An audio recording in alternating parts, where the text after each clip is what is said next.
Okay. So once again, thank you very much to the presenters. No, to give the summarize no or the summary of the discussions. No, in chapter one. No, maybe somebody were asking, what will be the impact no, of information systems on business and its interconnectedness with globalization.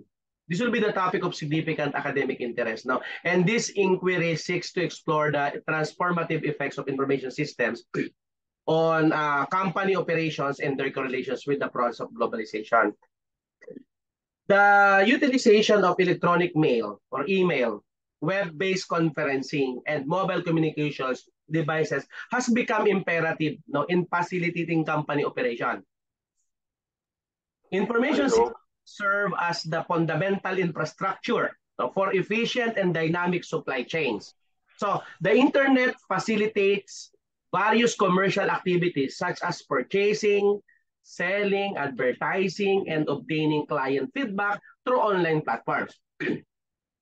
Organizations are actively striving to enhance their competitiveness and operational efficiency through the integration of digital technologies into their fundamental business operations of digital technologies again, thereby transitioning into digital enterprises. The advent of the internet has played a pivotal role in fostering globalization, primarily no, through its significant impact on diminishing the expenses associated with the production, procurement, and trade of goods at a worldwide level.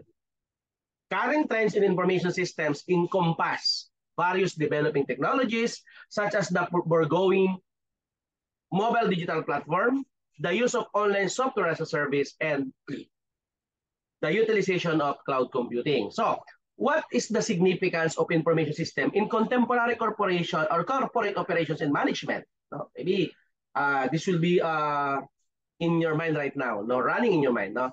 So what will be the significance of information system in contemporary corporation or corporate operations in management?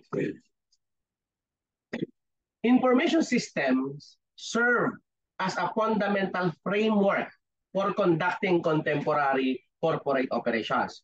The extensive utilization of an information technology is crucial for survival and the attainment of strategic corporate objectives across all industries. So, in contemporary times, enterprises employ information systems with the aim of attaining 6 primary objectives: operational excellence, the development of novel products, services, business models, fostering customers and supplier intimacy, enhancing decision-making processes, gaining a competitive edge, and ensuring a day-to-day survival. How about what precisely constitute an information system? Or what is the mechanism behind its functioning? Or what are the components pertaining to management, organizations, and technology? From a technological standpoint, no, an information system is responsible for the acquisition, retention, and distribution of information derived from an organization's external surroundings and internal processes. Its purpose is to facilitate various organizational activities such as decision-making process, communication, coordination, control, analysis, and visualization. So, the process of transforming raw data into valuable information within information system is accomplished through 3 fundamental activities. Nandyan po si input, processing, and output. From a business standpoint, an information system serves as a resolution to a predicament or obstacle encountered by an organization or company, encompassing a fusion of managerial, organizational, and technological components. So, the management aspect of information system encompasses various concerns, including leadership, strategy, and managerial conduct.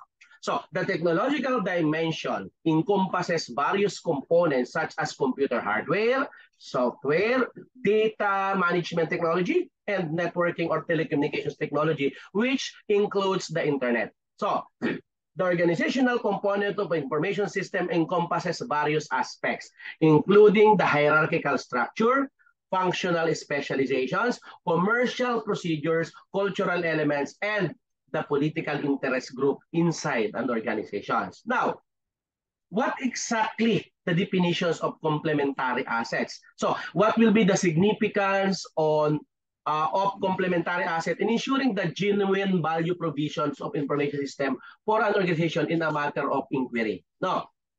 So to derive significant value from information system, businesses must ensure that their technological efforts are complemented by suitable investment in global or investment in organizational structure and management practices.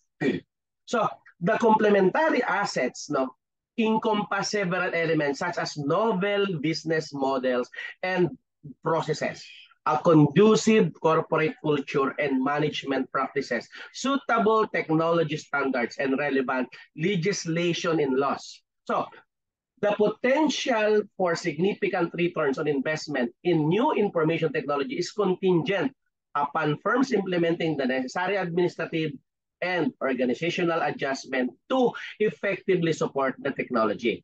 Now, maybe somebody were asking, which academic fields are employed in the research of information system? Or what is the individual contribution of each component towards enhancing comprehensions of information system? Or the socio-technical systems approach refers to a theoretical framework that examines the interplay between social and technical elements within a given system.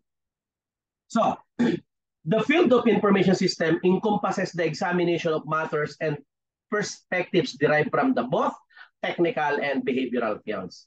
So the academic fields that contribute to the technical approach, which emphasizes the formal models and capabilities of system, include computer science, management science, and operational research. Okay? The academic fields that contribute to the behavioral approach, which centers on the design, implementation, management, and business impact of systems, include psychology, sociology, and economics. So the socio-technical perspective on system encompasses the examination of both technical and social aspects, aiming to identify the optimal alignment of these elements in systems and their corresponding solutions. So I think that's it for chapter or module number 1. Okay?